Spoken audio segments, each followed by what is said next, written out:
So where were we? Yeah. You were asking me about singing, and I said I've been singing since I was 6 years old. I used to sing along the corridors of school, and it always made me happy, and it was my passion from a very early age.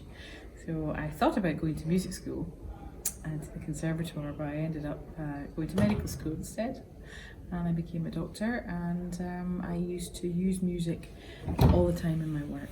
You know, when I was working in the hospital, I used to go down. In fact, some of the hospitals used to have a little church inside, and they would have no one to play for the patients when they come for the Sunday service, so I would go down and play for them, sing with them, and I used to get patients singing in the ward. And we, in the health centre, used to have an annual Christmas show, and we would sing and the patients would come, and so it's just progressed from there. And I used to sing in a very big chorus, the RSNO chorus, for many years in Glasgow, and we sang all around the world. And I moved to a small town near Stirling, and I wasn't able to travel as much because my children were young, so I decided to start off a little Christmas charity event every year, just spontaneously inviting people to sing, and they loved it. So I started to do more and more, and then I ended up, people asked me to do classes, and I run 3 classes a week. One in Glasgow, one in Dunblane, and one in Stirling. I do workshops in the NHS for staff, and yeah, love it. It's great. You can see, you said yourself what you felt when you came in the room. You feel happy. Well, it does. It makes you happy. I want to join you. So, Yeah. Also we want to know what makes you believe singing can improve one's health, be it initially? Well, it's not a belief system or a religion or anything like that. It's actually scientific fact that when you sing, you release hormones in your brain and neurotransmitters in your brain, which are responsible for feelings of pleasure. So endorphins, for example, everybody knows what they are, and hormones like oxytocin, which is a bonding hormone that a mother and child would have when the child is born. So you get increased levels of oxytocin and serotonin and dopamine and lots of endorphins in your body and in your brain, which makes a big difference to how we feel. Thank you very much.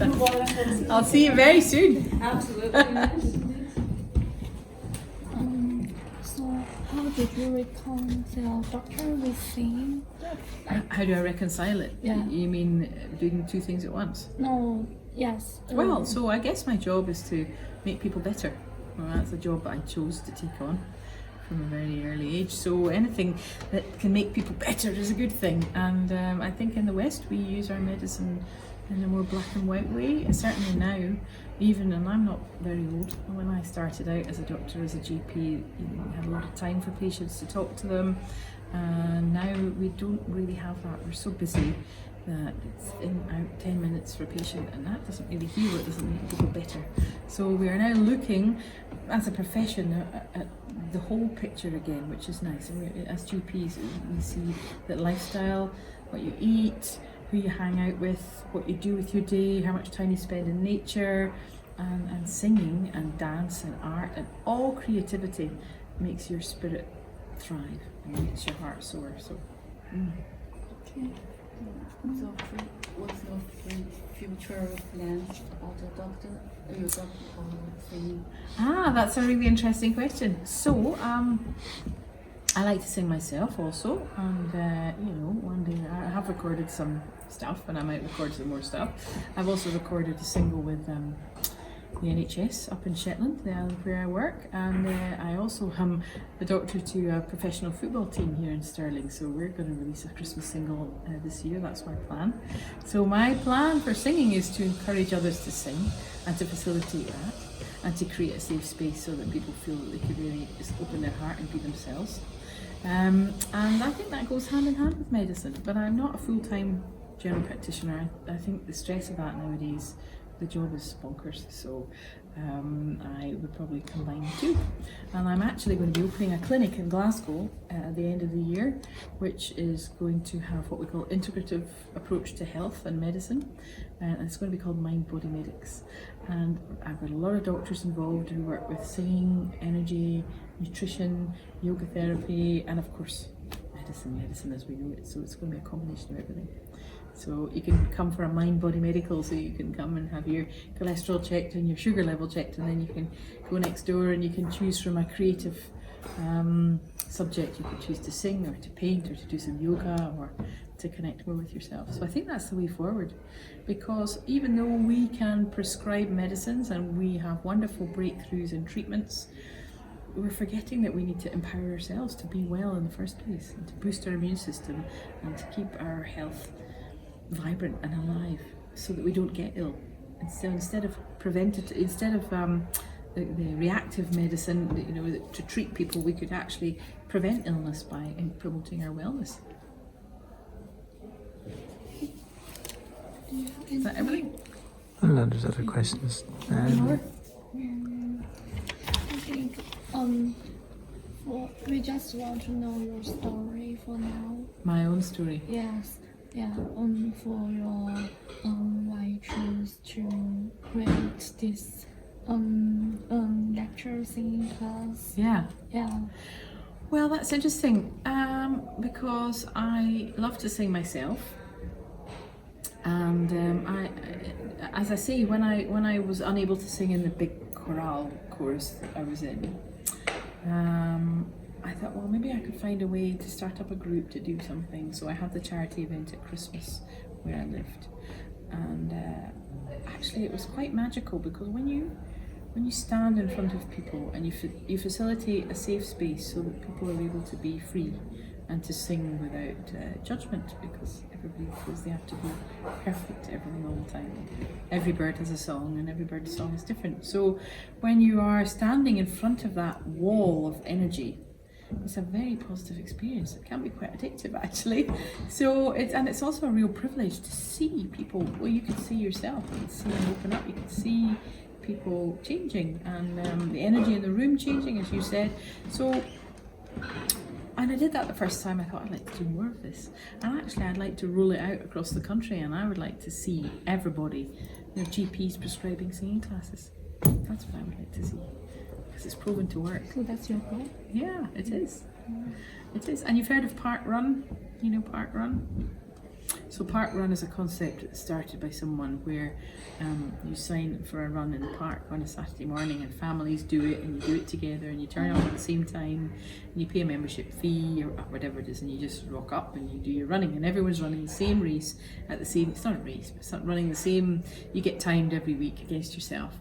So I thought you could have something similar maybe in a care home to work with dementia, to help patients connect, because music is the last bit of the brain to go. It's always in there, and patients, even with profound dementia, can still sing and remember words of songs or notes on the piano, because there's muscle memory, and there's memory inside your cell itself. And you maybe have heard of the work of the fantastic Japanese scientist and photographer, The Memory of Water. Have you heard of that? Oh, you'll have to look that up. It's quite incredible. That's looking at the memory of individual cells. It's quite incredible.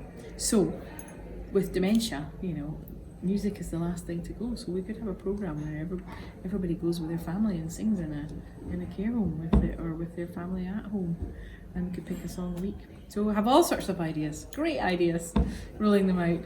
I mean, I was in the Big Issue last year as game changer for 2019, but I feel there are more games to be changed. I think, wouldn't it be great if we looked upon singing and the arts as a way to heal people, because that's what it is.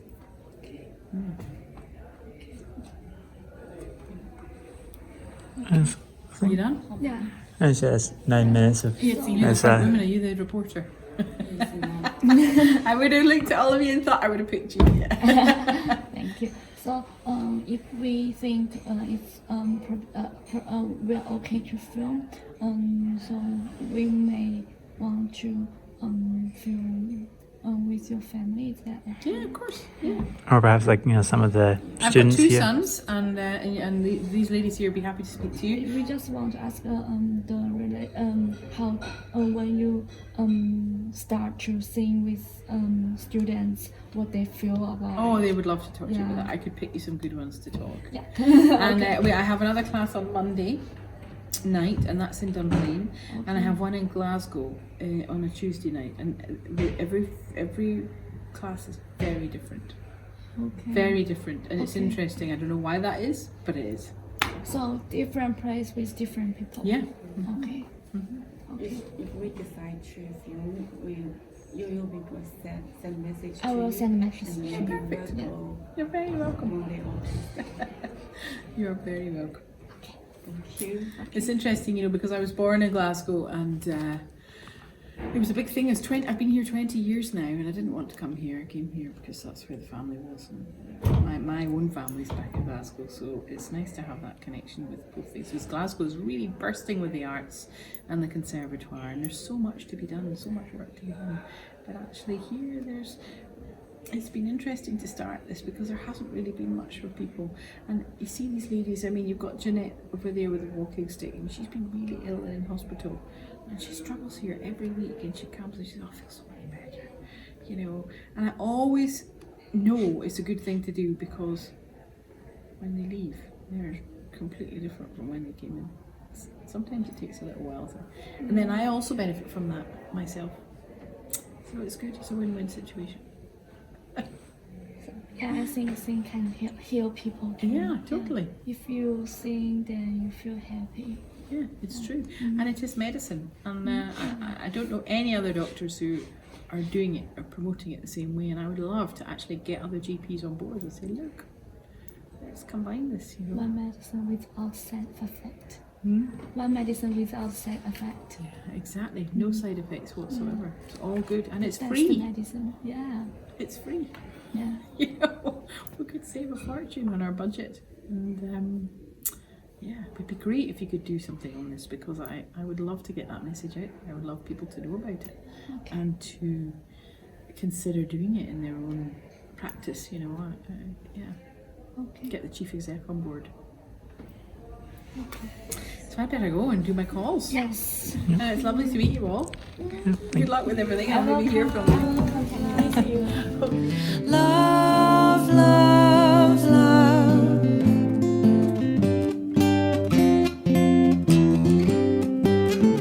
All you need is love.